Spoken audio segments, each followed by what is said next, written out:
அன்பான தனுசு ராசி நேயர்களே, குரு பகவான ராசி அதிபதியாக கொண்டவங்க, தர்ம சிந்தனையும் நேர்மையான குணங்களும் நிறைஞ்சு இருக்கிறவங்க, எல்லோரையும் ஈஸியாக நம்பக்கூடிய கள்ளம் கவடம் இல்லாத குழந்தை மாதிரி மனசு கொண்டவங்க, தன்னுடைய வாழ்க்கையில் எத்தனை பிரச்சனைகள் வந்தாலும் கஷ்டங்கள் வந்தாலும் அதையெல்லாம் சவாலாக எடுத்துக்கிட்டு விடாமுயற்சியோட எதிர்நீச்சல் போட்டு ஜெயிச்சு காட்டுறவங்க தான் தனுசு ராசி.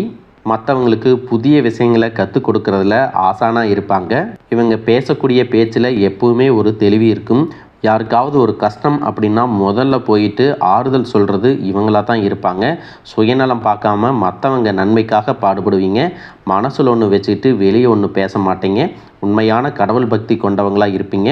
குடும்பத்தின் மேலே ரொம்பவே அக்கறை கொண்டவங்க. ஒருத்தர் உங்கள் மேலே அன்பு காட்டுறாங்க அப்படின்னா அவங்க நல்லவங்களா கெட்டவங்களா அப்படின்னு பார்க்க மாட்டீங்க.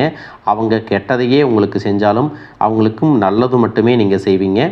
இப்படி சிறப்பான குணங்கள் இருக்கக்கூடிய தனுசு ராசி மூலம் நட்சத்திரம், பூராடம் நட்சத்திரம், உத்திராடம் நட்சத்திரம் 1ஆம் பாதம் இருக்கிறவங்களுக்கு கிரக நிலைகள் எப்படி இருக்குது அப்படின்னு பார்த்தீங்கன்னா, சகோதர ஸ்தானத்தில் ராகுவும், சுகஸ்தானத்தில் சனியும் செவ்வாயும் புதனும் சேர்ந்து இருக்காங்க. புத்திரஸ்தானத்தில் சூரியனும், சத்ருஸ்தானத்தில் சுக்கிரனும், கலத்திரஸ்தானத்தில் குருவும், பாக்கியஸ்தானத்தில் கேதுவும் இருக்கிறாங்க.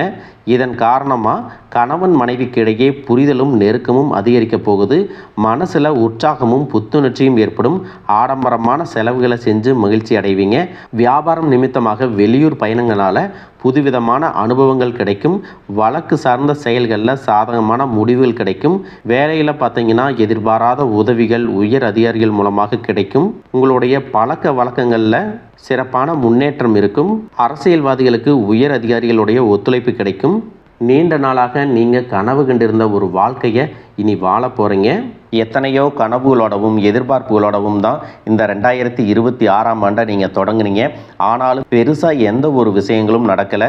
இது நாள் வரைக்கும் உங்கள் வாழ்க்கையில் நடந்த சில சம்பவங்கள், ஏமாற்றங்கள், துரோகங்கள் எல்லாமே ஒரு பெரிய படிப்பினையை கொடுத்திருந்தாலும் சில விஷயங்களை எல்லாம் இன்ன வரைக்கும் உங்களால் ஜீரணிக்கவே முடியலை. அதனாலேயே நிறைய நேரங்களில் மனசு வெறுத்து போய் இந்த வாழ்க்கையில் இதுக்கு மேலே நான் அனுபவிக்கிறதுக்கு என்ன இருக்குது அப்படின்னு எதிர்மறையான எண்ணங்கள் உங்களுக்கு அதிகமாக வரும்.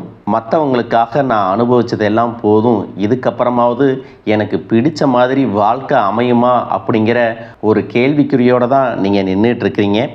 எவ்வளோ கஷ்டப்பட்டதுக்கு அப்புறமும் ஒரு லட்சியத்தோடு நீங்கள் செய்யக்கூடிய ஒவ்வொரு விஷயத்தை கெடுக்கிறதுக்கும், உங்களுடைய முன்னேற்றத்தை தடுக்கிறதுக்கும், உங்களை அவமானப்படுத்துறதுக்கும் இங்கே நிறைய பேர் கூடவே இருந்துட்டு முயற்சி பண்ணிட்டு தான் இருக்காங்க. ஆனாலும் அவங்களுடைய சதிகளையும் சூழ்ச்சிகளையெல்லாம் தாண்டி இப்போ வரைக்கும் ஓரளவுக்கு நீங்கள் நல்லா இருக்கீங்க அப்படின்னா உங்ககிட்ட இருக்கக்கூடிய நல்ல எண்ணங்களும் கடவுள் பக்தியும் இது வரைக்கும் நீங்கள் செஞ்ச தர்ம காரியங்களும் தான் உங்களை காப்பாற்றிட்டு இருக்கு. இதுக்கு முன்னாடி நல்ல நண்பர்களாக இருந்திருப்பாங்க, நல்ல உறவுகளாக இருந்திருப்பாங்க.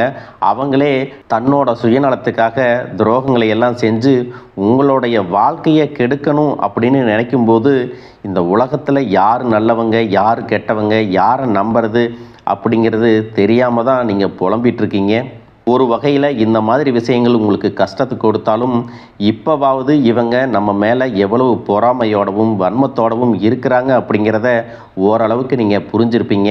இது எல்லாமே தெரிஞ்சும் கூட நீங்கள் என்னமோ பண்ணுங்க, எத்தனையோ நல்லது செஞ்ச எனக்கு மனசாட்சிக்கு விரோதமாக தப்பு செய்கிறீங்க அப்படின்னா அந்த கடவுள் உங்களுக்கு நிச்சயமாக மிகப்பெரிய தண்டனையை கொடுப்பார் அப்படின்னு தான் கடவுள்கிட்ட உங்களுடைய வேண்டுதலையெல்லாம் வச்சுட்டு கடந்து போயிட்டுருக்கீங்க. இப்போ இருக்கக்கூடிய சூழ்நிலையில் தான் உண்டு தாம் வேலை உண்டு அப்படின்னு தான் இருக்கிறீங்க. இருந்தாலும் உங்களுடைய கஷ்டத்தையும் கண்ணீரையும் மற்றவங்களுக்கு தெரியாத மாதிரி தான் பார்த்துட்ருக்கிறீங்க.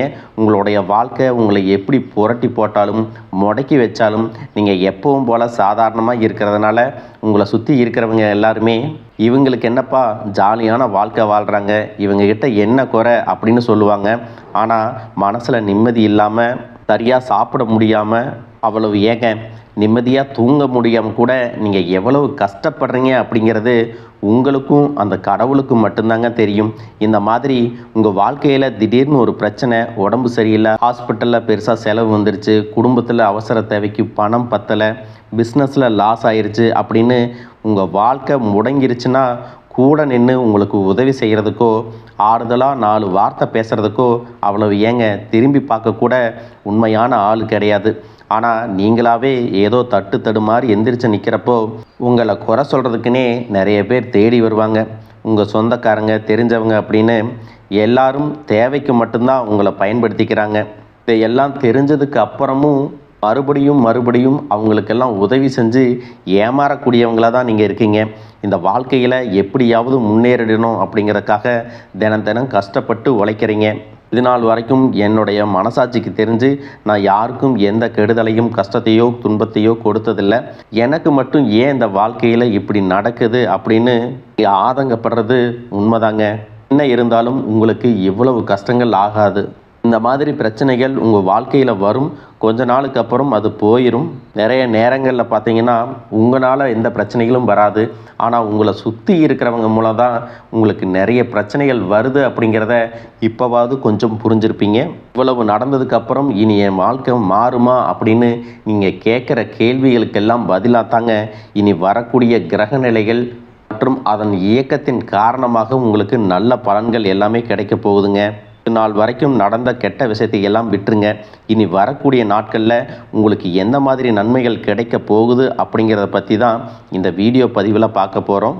முதலாவதாக மீன ராசியில் இருக்கக்கூடிய சனி பகவான் உங்களுக்கு ஆரம்பத்தில் சில தடைகளை கொடுத்திருந்தாலும் இந்த வருடத்தின் இறுதிக்குள்ளே உங்களுக்கு நல்ல பலன்களை எல்லாம் கொடுக்க போகிறாரு. தடைகளை எல்லாம் விலக்க போகிறாரு. இதன் மூலமாக பொருளாதார ரீதியாக உங்களுக்கு நல்ல முன்னேற்றம் அப்படிங்கிறது விரைவிலேயே ஏற்பட போகுது. அடுத்ததாக பார்த்தீங்கன்னா சுக்கிர பெயர்ச்சி. மேச ராசியில் இருக்கக்கூடிய சுக்கிரன் ஆரம்பத்தில் சூரியனோட சேர்ந்து சுக்கிர ஆதித்ய யோகத்தையும் கொடுக்க போகிறாங்க. இதன் மூலமாக உங்களுக்கு நல்ல வேலை வாய்ப்பு, அதில் பதவி உயர்வு மற்றும் அதிகாரம் செலுத்தக்கூடியவர்களுடைய நட்பு உங்களுக்கு கிடைக்கும். நீங்கள் செல்வத்தை சேர்க்கணும் அப்படிங்கிறதுக்காகவே நகைகளுடைய விலை குறையும். புதிதாக வீடு வாகனங்கள் எல்லாமே வாங்குவீங்க. ஆரம்பத்தில் பொருளாதாரத்தில் ஏற்ற இறக்கங்கள் இருந்தாலும் இந்த வருடம் முடியும் பொழுது குறிப்பிட்ட அளவுக்கு நீங்கள் சொத்து சேர்த்து வச்சுருப்பீங்க. ஜூன் மாதத்தில் குரு பகவான் மிதுன ராசியிலிருந்து தன்னுடைய உச்ச ராசியான கடக ராசிக்கு போகும் பொழுது கஜகேசரி யோகமும் உண்டாக போகுது. இந்த நேரத்தில் உங்கள் நிதி நிலைமை ரொம்பவே முன்னேற்றமாக இருக்கும். குழந்தை பாக்கியம் இல்லை அப்படின்னு கவலைப்பட்டு இருந்தவங்களுக்கு நிச்சயமாக குழந்தை பாக்கியம் உருவாகும். அவங்களுடைய உடல் நலனில் எவ்வளவு பிரச்சனைகள் இருந்தாலும் அதையெல்லாம் சரி செஞ்சு இந்த பாக்கியத்தை அடைய போகிறாங்க. அவங்க குடும்பத்திலையும் மனதிலும் மிகப்பெரிய மகிழ்ச்சி நிரந்தரமாக இருக்க போகுது. படிக்கக்கூடிய மாணவர்களுக்கும் கல்வி ரொம்பவே சிறப்பாக இருக்க போகுது. அடுத்ததான் நவம்பர் மாதத்தில் ஏற்படக்கூடிய ராகு கேது பெயர்ச்சியில் குடும்பம் மற்றும் தொழிலில் திடீர் மாற்றங்களும் திருப்பங்களும் ஏற்பட போகுது. நீண்ட நாளாக நிறைய பேர் உடல்நலம் சார்ந்த பிரச்சனைகளில் முடங்கி கிடந்திருப்பாங்க. நடக்கிறதுக்கே ரொம்ப சிரமப்பட்டிருந்திருப்பாங்க. அந்த பிரச்சனை எல்லாமே முழுவதுமாக நிவர்த்தியாக போகுது. கடந்த காலகட்டங்களில் உங்களுக்கு நல்லதொரு வேலை கிடைச்சிருக்காது. குடும்ப கஷ்டத்திற்காக குறைவான சம்பளத்தில் பிடிக்காத வேலையை செஞ்சுட்டு இருந்திருப்பீங்க. உங்களை பொறுத்த வரைக்கும் பிஇ படிச்சிருப்பீங்க, டிகிரி படிச்சிருப்பீங்க. சில பேர் தன்னுடைய கல்வி தகுதிக்கு சரியான வேலை கிடைக்கல அப்படின்னு ரொம்பவே ஆதங்கப்பட்டு இருந்திருப்பீங்க. வரக்கூடிய நாட்களில் நீங்கள் சரியான முயற்சிகளை எடுத்தீங்க அப்படின்னா அரசாங்க வேலைக்கு நீங்கள் முயற்சி பண்ணாலும் உங்களுக்கு அரசாங்க வேலை கிடைக்கும். பேங்க் வேலையோ ஐடி கம்பெனியோ அது தனியார் நிறுவனங்களோ உங்களுக்கு மனசுக்கு பிடிச்ச மாதிரி நல்ல வருமானத்தோடு வேலை கிடைக்கக்கூடிய சூழ்நிலையும் இருக்குது. மேலும் கணவன் மனைவிகளில் பார்த்தீங்கன்னா நல்ல அந்யோன்யம் இருக்க போகுது. இது வரைக்கும் இருந்த மன கஷ்டங்கள் எல்லாம் நீங்கி ஒற்றுமையோடு இருக்க போகிறாங்க. சொத்து மற்றும் பல பிரச்சனைகள் காரணமாக நீதிமன்றத்தில் ஏதாவது வழக்குகள் இருக்குது அப்படின்னா கூட அதுவெல்லாம் உங்களுக்கு சாதகமாக வரும். அதிலும் சொத்து விஷயத்தில் சனி பகவானுடைய பார்வை உங்களுக்கு நேரடியாக இருக்கிறதுனால சில தடைகளை கடந்து வரும் பொழுது உங்களுக்கு அந்த சொத்தானது நிச்சயமாக கிடைக்கும். அரசியல்வாதிகளை பொறுத்த வரைக்கும் புதிய பதவிகள் எல்லாமே தானாக கிடைக்கும். தேர்தலில் போட்டியிட்டு ஜெயிக்கக்கூடிய வாய்ப்புகளும் இருக்குது. இது வரைக்கும் நீங்கள் வேலை செஞ்சுட்டு இருக்கக்கூடிய இடத்துல சரியான ஒத்துழைப்பு இருந்திருக்காது. முழு ஈடுபாட்டோட வேலை செய்ய முடியாத அளவுக்கு சில பிரச்சனைகள் எல்லாமே இருந்திருக்கும். இனி வரக்கூடிய காலங்களில் உடன் வேலை செய்கிறவங்க மூலமாக உங்களுக்கு நல்ல ஆதரவு கிடைக்கும். சந்தோஷமாக அந்த வேலையை செய்வீங்க. வேலையில் உங்களுக்கு பண பலன்கள் ஏதாவது வராமல் இருந்துச்சுன்னா அந்த பண பலன்கள் எல்லாமே உங்களுக்கு வெகு சீக்கிரத்தில் கிடைக்கும். அரசு வேலையில் இருக்கக்கூடியவங்க சட்டத்திற்கு புறம்பாக எந்த ஒரு காரியத்திலையும் ஈடுபடாமல் நேர்மையாக நடந்து கொள்வது நல்லது. பொது வாழ்க்கையில் இருக்கிறவங்களுக்கு நீங்கள் எதிர்பார்த்ததை விட மிகப்பெரிய நிலையை அடைய போகிறீங்க. தொழிலில் தடைகள் ஏதாவது இருந்துச்சுன்னா அந்த தடைகள் எல்லாம் விலகிறது மட்டும் இல்லாமல் புதிய கிளைகளையும் தொடங்குவீங்க. உங்களுடைய உற்பத்தி அதிகரிக்கும், தொழிலை விரிவு செய்வீங்க. வரக்கூடிய நாட்களில் உங்களுக்கு விற்பனையும் அதிகமாகும். ஏற்றுமதி இறக்குமதியில் எல்லாம் உங்களுக்கு நல்ல லாபம் கிடைக்கும். நீங்கள் செய்யக்கூடியது சின்ன தொழிலோ பெரிய தொழிலோ அதுவெல்லாம் உங்களுக்கு நல்ல வளர்ச்சியை கொடுக்கும் அப்படிங்கிறத நீங்கள் ஞாபகம் வச்சுக்கோங்க. இனி வரக்கூடிய காலங்கள் எல்லாமே உங்களுடைய கனவுகளை நிஜமாக்கக்கூடிய நாட்களாக இருக்க போகுது. குடும்பத்தில் முன்னேற்றமும் பொருளாதாரமும் கிடைக்கும் பொழுது உங்களுடைய சுய ஒழுக்கத்தில் நீங்கள் ரொம்பவே கவனமாக இருக்கணும்.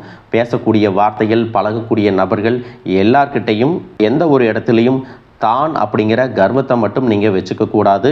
மற்றவர்களை குறையாக பேசுகிறதோ மட்டம் தட்டி பேசுகிறதோ அதை காயப்படுத்துகிற மாதிரி பொது இடங்களில் பேசிடக்கூடாது. நீங்களும் சரி, உங்களை சுற்றி இருக்கிறவங்களும் சரி, எப்பவுமே பாசிட்டிவான எண்ணங்களில் இருக்கணும். அப்படின்னா எதிர்காலத்திற்கான நல்ல திட்டமிடுதல் எப்பவுமே அவசியம். அதனால் நீங்கள் எந்த ஒரு விஷயத்தை செய்யும் போதும் எதிர்காலத்தில் இது எனக்கு எந்த மாதிரியான பலன்களை கொடுக்கும் அப்படிங்கிறத மனசில் வச்சுக்கிறதும் அவசியம். இதை நீங்கள் சரியாக செஞ்சுட்டு வந்தீங்கன்னா பெரியவர்களுடைய உதவி கிடைக்கும். உறவுகளில் இருந்த சண்டை சச்சரவுகள் முழுவதுமாகவே விலகும். புதிய நண்பர்களும் உங்களுக்கு உதவி செய்வாங்க. தொழிலில் ஏற்பட்ட நெருக்கடிகள் விலகும். பொருளாதார ரீதியாக நலிவடைந்த நிறுவனங்கள் மீண்டும் முன்னேற போகுது. மேலும் மேலும் உங்களுக்கு வியாபாரத்தில் எதிர்பார்த்த லாபம் கிடைக்கும். உங்களுடைய புதிய சிந்தனைகள் மற்றும் நேர்மறையான எண்ணங்கள் உங்களுடைய வளர்ச்சிக்கு காரணமாக இருக்க போகுது.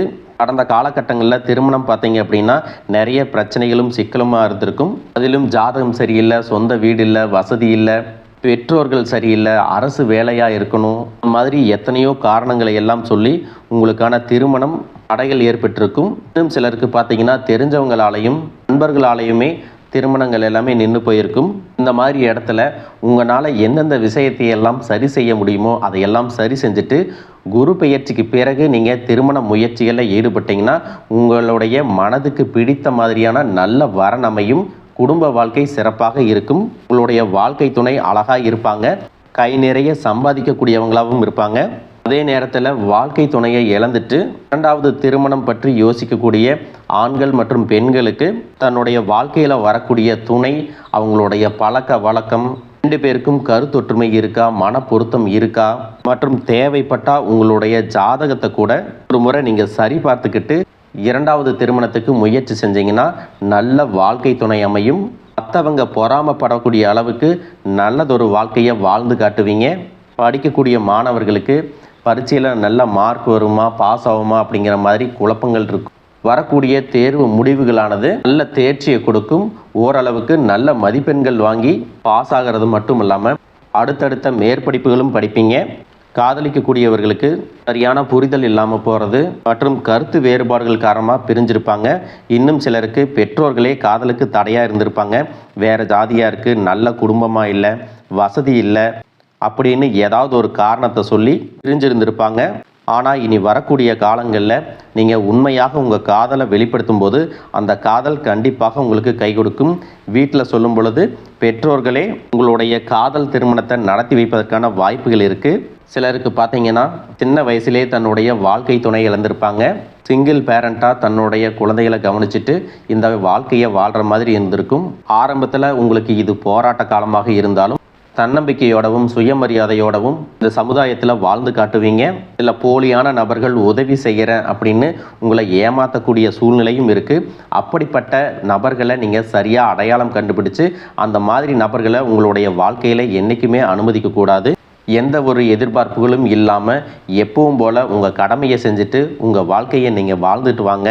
உங்களோட குலதெய்வமும் கிரக நிலைகளும் உங்களுக்கு துணையாக இருக்குது. இப்போ நீங்கள் எடுத்து வைக்கக்கூடிய ஒவ்வொரு அடியும் எதிர்காலத்தில் உங்களை வாழ்க்கையின் உச்சத்தில் கொண்டு போய் வைக்கும் அப்படிங்கிறத மட்டும் நீங்கள் எப்பவுமே நினைவு வச்சுக்கணும். உங்களை சுற்றி நல்ல விஷயங்கள், கெட்ட விஷயங்கள் இந்த மாதிரி எல்லாமே சுற்றி நடந்து வந்தாலும் நல்ல விஷயங்களை மட்டும் எடுத்துகிட்டு நீங்கள் முன்னேற்ற பாதையில் போயிட்டே இருங்க. உங்களுடைய நல்ல எண்ணங்களுக்கு உங்களுக்கு நல்லதே நடக்கும். வாழ்க வளமுடன், வாழ்க பல்லாண்டு.